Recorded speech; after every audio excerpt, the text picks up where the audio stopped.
नमस्कार।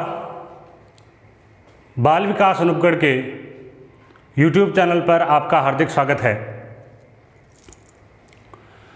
केमिस्ट्री के 12th के टॉपिक के तहत इससे लास्ट वीडियो में हम बात कर रहे थे हैलो एल्केन के केमिकल प्रॉपर्टीज़ के बारे में।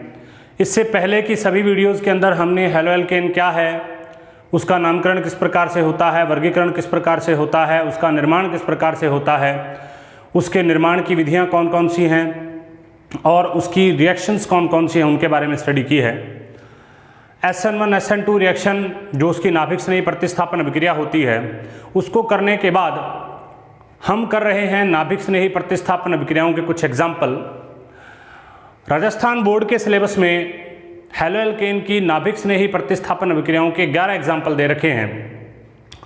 उन 11 एग्जाम्पल में से 3 एग्जाम्पल हम लास्ट वीडियो तक कंप्लीट कर चुके हैं, जिसमें से सबसे पहला एग्जाम्पल था RCN का निर्माण, फॉर्मेशन ऑफ एल्किल साइनाइड।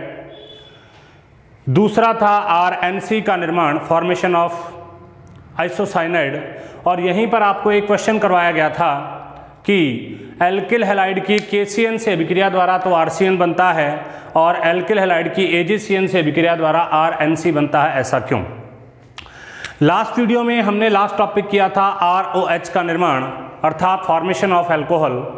मतलब जब हम किसी भी एल्किल हैलाइड की अभिक्रिया KOH या AgOH के साथ में करवाते हैं, जलीय KOH या जलीय AgOH के साथ में करवाते हैं, तो उस कंडीशन में हमें प्राप्त होती है अल्कोहल। 3 डिग्री, 2 डिग्री, 1 डिग्री इसकी क्रियाशीलता का क्रम आपको करवाया गया था। 3 डिग्री जो एल्किल हैलाइड हैं वो थोड़ा उबालने पर ही अभिक्रिया आसानी से दे देते हैं।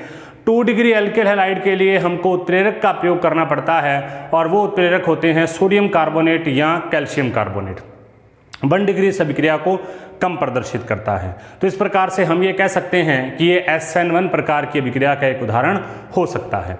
उसके बाद आज हम करेंगे 4th रिएक्शन। 3 रिएक्शन हम ऑलरेडी कर चुके हैं, आज हम करेंगे 4th रिएक्शन। हम बात कर रहे हैं SN अभिक्रिया के एग्जाम्पल्स की। SN अभिक्रिया के जो एग्जाम्पल्स हैं, एग्जाम्पल्स की हम बात कर रहे हैं, जिसमें से हम आज कर रहे हैं 4th रिएक्शन। 4th रिएक्शन है नाइट्राइट का निर्माण। नाइट्राइट का निर्माण, नाइट्राइट का निर्माण, नाइट्राइट का निर्माण। अब ये यहाँ पर जो नाइट्राइट होगा वो कौन सा होगा, वो नाइट्राइट होगा एल्किल नाइट्राइट, एल्किल नाइट्राइट। ध्यान दीजिए, नाइट्राइट में ऑक्सीजन जुड़ा रहता है एल्किल के साथ में और नाइट्रो में नाइट्रोजन जुड़ा रहता है एल्किल के साथ में। दोनों का फॉर्मूला अगर अपने सामान्य तौर पर बात करें तो दोनों का फॉर्मूला NO2 ही होता है। देखिए होता कैसे है।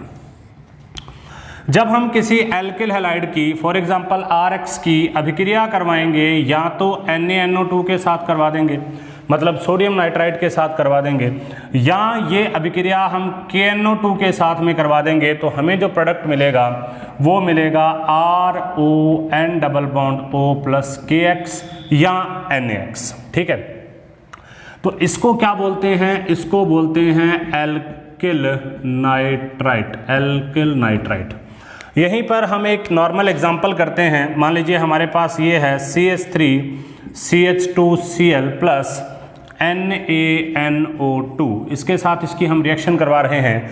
इसकी रिएक्शन करवाने पर क्या होगा, यहाँ से NaCl बाहर निकल जाएगा, ये यहाँ से बाहर निकल जाएगा और जो कंपाउंड बनेगा वो बनेगा CH3CH2ON डबल बॉन्ड O। इसको बोलते हैं एथिल नाइट्राइट। ये क्या हो जाएगा, एथिल नाइट्राइट। और प्लस में क्या निकल जाएगा, प्लस में निकल जाएगा NaCl। तो ये है नाइट्राइट का फॉर्मेशन। ध्यान दीजिए, अगर नाइट्राइट हो या नाइट्रो हो, दोनों को ही जब हम कोऑर्डिनेशन कंपाउंड में नामकरण करेंगे तो दोनों को नाइट्रिटो माना जाता है, नाइट्रिटो से उनका नामकरण किया जाता है। नाइट्रोजन अगर बॉन्ड बनाने में यूज़ किया गया है तो उसको N नाइट्रिटो बोलते हैं, और अगर ऑक्सीजन यूज़ किया गया है तो उसको O नाइट्रिटो बोलते हैं। जब हम कोऑर्डिनेशन कंपाउंड करेंगे तब इसको वहाँ पर डिस्कस करेंगे। तो ये हमारी अभिक्रिया है नाइट्राइट का निर्माण। नेक्स्ट देखिए 5th अभिक्रिया।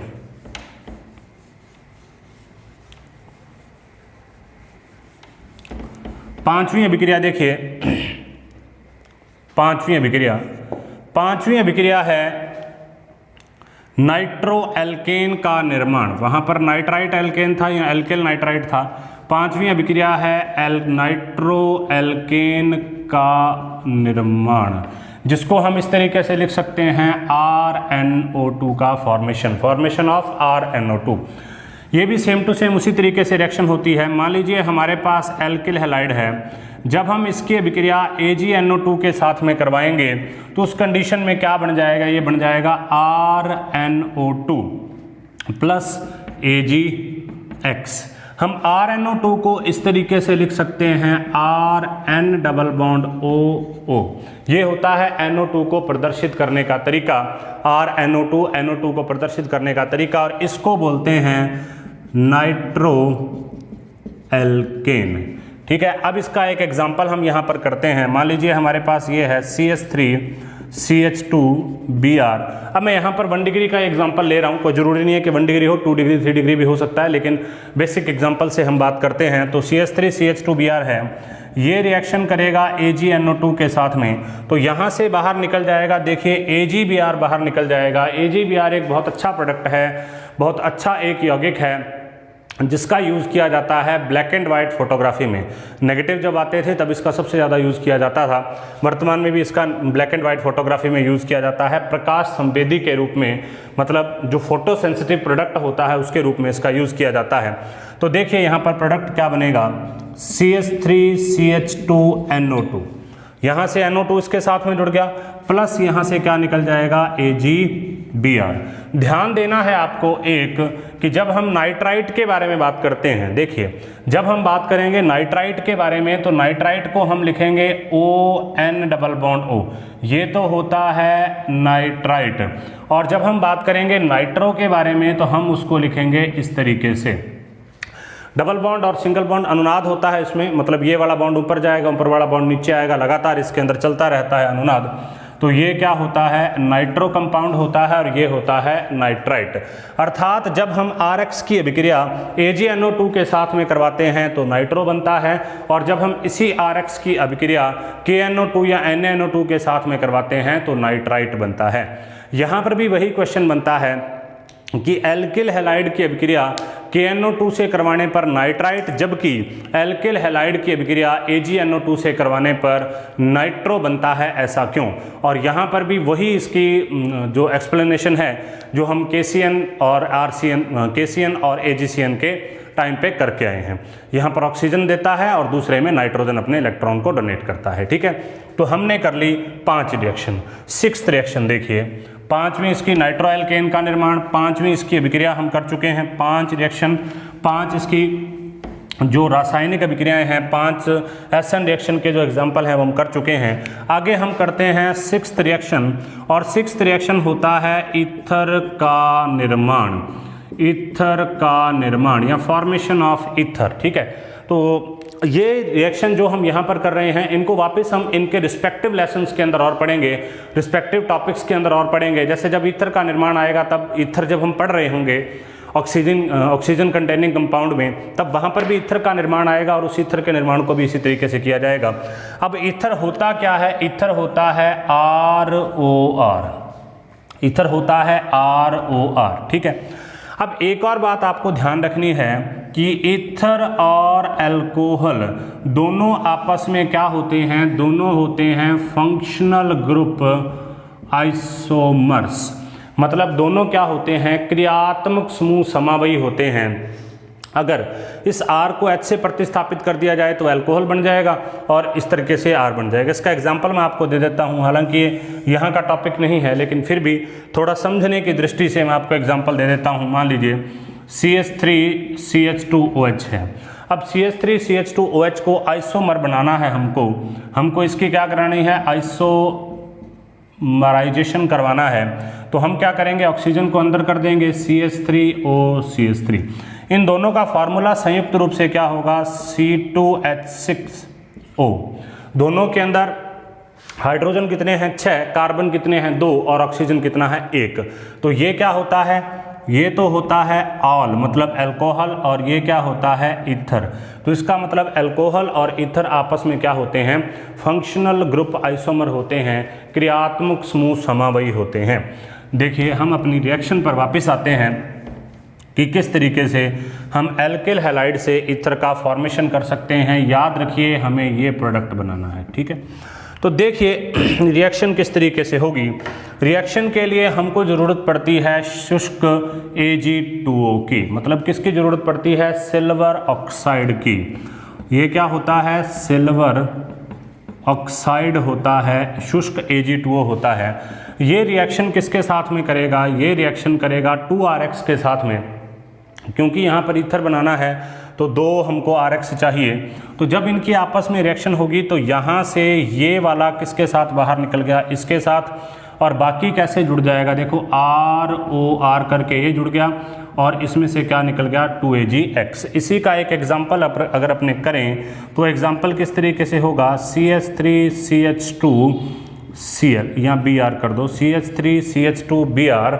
इसकी रिएक्शन हम किसके साथ में करवा रहे हैं, Ag2O के साथ में करवा रहे हैं। और Ag2O के साथ में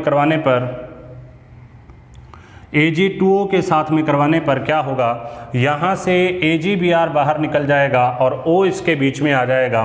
तो क्या बनेगा, देखिए CH3CH2OCH2CH3 प्लस AgBr। AgBr किसके लिए किस में यूज़ किया जाता है, AgBr यूज़ किया जाता है ब्लैक एंड वाइट फोटोग्राफी में। ब्लैक एंड वाइट फोटोग्राफी में लाइट सेंसिटिव मटेरियल होता है, प्रकाश संवेदी प्रकार का एक पदार्थ हम इसको यहाँ पर कह सकते हैं।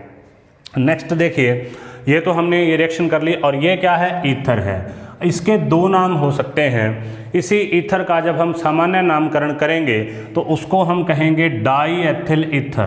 क्या कहेंगे, डाई एथिल ईथर। लेकिन जब मैं इसका IUPAC नामकरण करूंगा तब मैं इसको कहूँगा ethoxy ethane, die ethyl ether या एथॉक्सी एथेन। जब हम ईथर का टॉपिक करेंगे पुनः, जब ऑक्सीजन कंटेनिंग कंपाउंड, तब हम इसके नोमेनक्लेचर के बारे में विस्तार से करेंगे। इसलिए यहाँ पर सिर्फ इसका नॉर्मल जो नाम है, जनरल जो नाम है डाई एथिल ईथर, वही होगा। तो हमने ईथर के निर्माण को भी कर लिया। अब ईथर के निर्माण में एक और अभिक्रिया होती है जिसको बोलते हैं विलियमसन ईथर संश्लेषण, विलियमसन ईथर सिंथेसिस। उसके बारे में भी हम यहाँ पर बात करेंगे, और क्योंकि वो भी अभिक्रिया यहीं से रिलेटेड है, यहीं पर ही उसका किया जाता है। तो अभिक्रिया देखिए कौन सी होती है, इसी के अंदर अभिक्रिया आएगी। इसके अंदर नेम्ड रिएक्शन है, ध्यान देना है, नाम आएगा विलियमसन ईथर संश्लेषण, विलियमसन ईथर संश्लेषण, या जिसको हम क्या कहते हैं, विलियमसन ईथर सिंथेसिस। विलियमसन की विधि है विलियमसन ईथर सिंथेसिस। इसके अंदर क्या किया जाता है, देखिए इन दोनों अभिक्रियाओं में बस थोड़ा सा अंतर है। एक में Ag2O लिया जाता है और यहाँ पर एथॉक्साइड लिया जाता है सोडियम का। देखिए हमारे पास मान लीजिए ये है CH3X है, ये किसके साथ रिएक्शन करेगा, या हम ये कह सकते हैं कि हमारे पास मान लीजिए ये कंपाउंड है C2H5Cl है, एथिल क्लोराइड है। एथिल क्लोराइड किसके साथ रिएक्शन कर रहा है, एथिल क्लोराइड कर रहा है सोडियम एथॉक्साइड के साथ में रिएक्शन, NaOC2H5, ये है सोडियम एथॉक्साइड। मतलब जब एल्किल हैलाइड अभिक्रिया करेगा सोडियम एथॉक्साइड के साथ में, तो उस कंडीशन में क्या होगा, यहाँ से NaCl बाहर निकल जाएगा और बाकी क्या बन जाएगा, देखो C2H5OC2H5 प्लस NaCl। ये भी क्या है, ये है डाई एथिल ईथर, और इसको क्या बोलते हैं, इसको बोलते हैं सोडियम एथॉक्साइड, सोडियम एथॉक्साइड। ठीक है, सामान्य तौर पर अगर यहाँ पर NaOR लिखा होता तो इसको बोलते हैं सोडियम एल्कोक्साइड। तो ये ईथर के निर्माण की 6th रिएक्शन हमने कर ली। ईथर का निर्माण किस प्रकार से किया जाता है, ईथर के निर्माण की 2 विधियां हैं, एक तो सामान्य विधि और एक है विलियमसन ईथर संश्लेषण। विलियमसन ईथर संश्लेषण में हम सोडियम एथॉक्साइड का यूज करते हैं और उस सोडियम एथॉक्साइड की अभिक्रिया हम करवाते हैं एल्किल हैलाइड के साथ में। नेक्स्ट देखिए,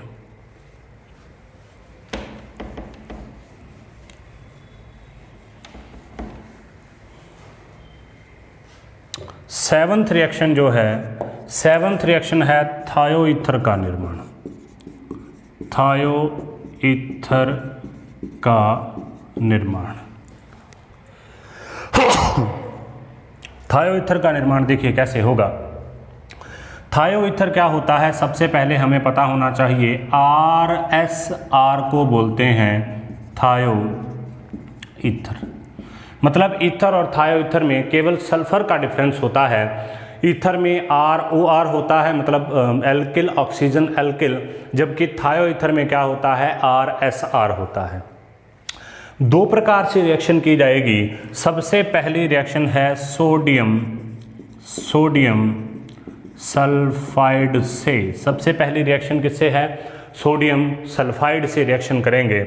मान लीजिए हमारे पास कंपाउंड है C2H5Cl, इसकी रिएक्शन हम किससे करवा देंगे, Na2S से करवा देंगे। इसको क्या बोलते हैं, इसको बोलते हैं सोडियम सल्फाइड Na2S।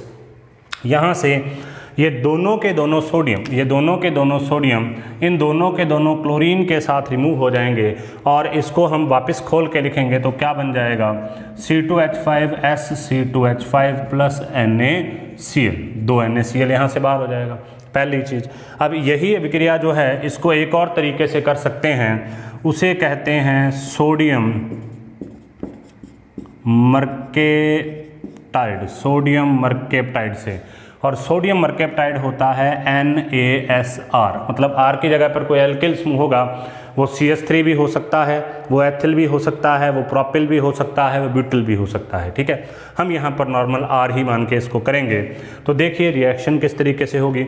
मान लीजिए हमारे पास है RX की रिएक्शन हम किसके साथ करवा रहे हैं, NaSR के साथ करवा रहे हैं। NaSR क्या होता है, NaSR होता है सोडियम मर्केप्टाइड, इसके साथ रिएक्शन करवा रहे हैं। तो देखिए क्या निकलेगा, यहाँ से NaX बाहर निकल जाएगा और बाकी वैसा का वैसा ही इसके अंदर जुड़ जाएगा। तो देखिए क्या बनेगा, RSR प्लस NaX, और इसी RSR को क्या बोला जाता है, थायो ईथर। ये भी क्या है, थायो ईथर। तो इसका नामकरण क्या हो जाएगा, इसका नामकरण हो जाएगा डाई एथिल थायो ईथर। महत्वपूर्ण अभिक्रिया है, इस वजह से अभिक्रिया आपको याद होनी चाहिए दो तरीके से, सोडियम सल्फाइड से या सोडियम मर्केप्टाइड से। नेक्स्ट देखिए, सातवीं अभिक्रिया हम कर चुके हैं, आठवीं अभिक्रिया हम करेंगे थायोल का निर्माण। आठवीं अभिक्रिया हम करेंगे थायोल का निर्माण। देखिए नेक्स्ट इसकी आठवीं अभिक्रिया वो होती है एल्केन थायोल का, एल्केन थायोल का निर्माण, एल्केन थायोल का निर्माण, एल्केन थायोल का निर्माण, सॉरी यहाँ पर एल्केन थायोल है। एल्केन थायोल को देखिए, जो ओरिजिनल ऑल होता है उसको ROH से लिखा जाता है, ये तो अल्कोहल है, ठीक है, एल्केनॉल बोलते हैं इसको, एल्केनॉल। लेकिन जब हम क्या करेंगे, यहाँ से हटाकर SH कर देंगे तो इसको क्या बोलते हैं, एल्केन थायोल बोलते हैं, ठीक है, एल्केन थायोल बोलते हैं। देखिए किस तरीके से रिएक्शन होगी। मान लीजिए हमारे पास है C2H5Cl, इसकी रिएक्शन हम किसके साथ में करवा देते हैं, KSH के साथ में, पोटेशियम हाइड्रोजन सल्फेट के साथ में, सल्फाइड के साथ में रिएक्शन करवा देते हैं, पोटेशियम हाइड्रोजन सल्फाइड के साथ में। जब हम इसकी रिएक्शन करवा देते हैं तो यहाँ से देखिए क्या निकलेगा, KCl बाहर निकल जाएगा और क्या बन जाएगा, C2H5SH प्लस KCl। अब KCl का एक नाम होता है, इसको बोलते हैं MOP, muriate of potash, MOP muriate of potash, और यह एक उर्वरक की तरह, फर्टिलाइजर की तरह यूज़ किया जाता है खेतों में। नेक्स्ट देखिए, इसी का एक और मेथड है, जब मैं C2H5Cl की अभिक्रिया NaSH के साथ में करवाऊंगा, मतलब सोडियम हाइड्रोजन सल्फाइड के साथ में करवाऊंगा, तब भी सेम टू सेम प्रोसेस होगा और यहाँ से क्या निकल जाएगा, C2H5SH प्लस NaCl, और इसके बारे में आप जानते हो, इसको बोलते हैं टेबल सॉल्ट या साधारण नमक। तो हमने आठवीं अभिक्रिया भी इसमें कर ली। आठवीं अभिक्रिया थी एल्केन थायोल का निर्माण। इसके बाद हम अगली अभिक्रिया कर रहे हैं एस्टर का निर्माण, कि एस्टर का निर्माण किस प्रकार से किया जाता है। देखिए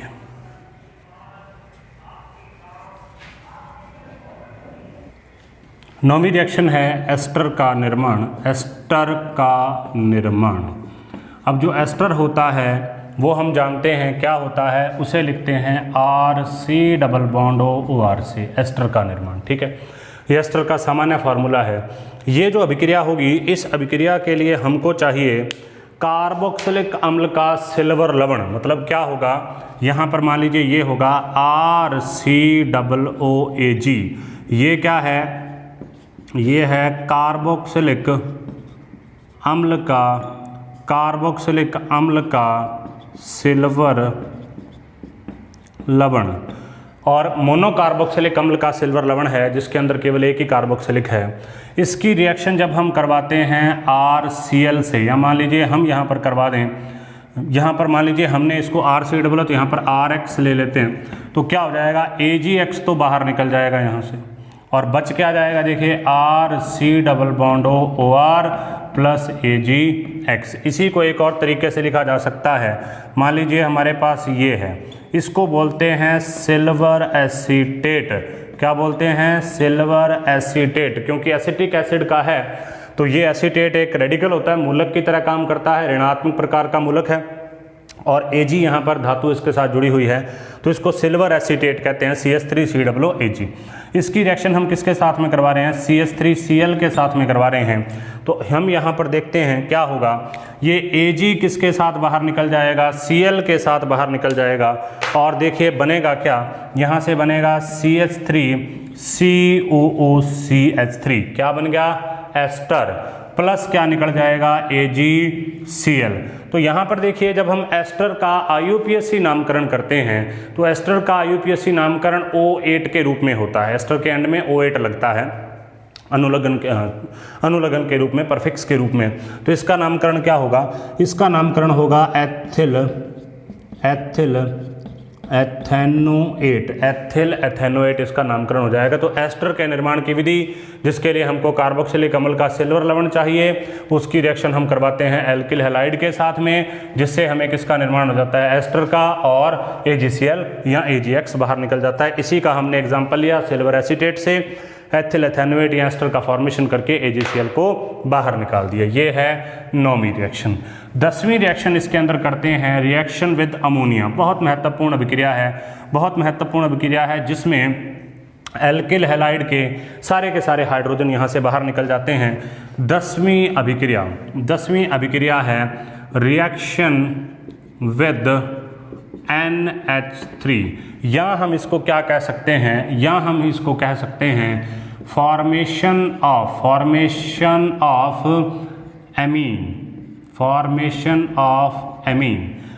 ऑफ एमीन या रिएक्शन विद अमोनिया। ठीक है, देखिए किस तरीके से अभिक्रिया होगी। ये जो यहाँ पर अमोनिया की अल्कोहलिक अमोनिया यहाँ पर ली जाएगी, उसके साथ में इसकी रिएक्शन हो जाएगी। तो देखिए किस तरीके से रिएक्शन होगी। मान लीजिए हमारे पास ये है CH3Cl है, ठीक है, CH3Cl किसके साथ अभिक्रिया कर रहा है, NH3 के साथ अभिक्रिया कर रहा है।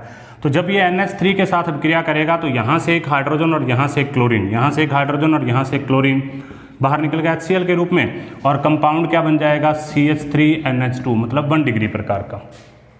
इससे चारों प्रकार की अमीन बनेगी, 1 डिग्री बनेगी, 2 डिग्री बनेगी, 3 डिग्री बनेगी, 4 डिग्री बनेगी। 4 डिग्री जो होता है साल्ट होता है, 4 डिग्री अमीन नहीं होती, साल्ट होता है। 1 डिग्री बन गई। अब 1 डिग्री जो है यहाँ पर आगे रिएक्शन करेगी। देखिए CH3NH2 किसके साथ रिएक्शन करेगा, ये वापस रिएक्शन करेगा CH3Cl के साथ में, वापस इसके साथ में रिएक्शन होगी।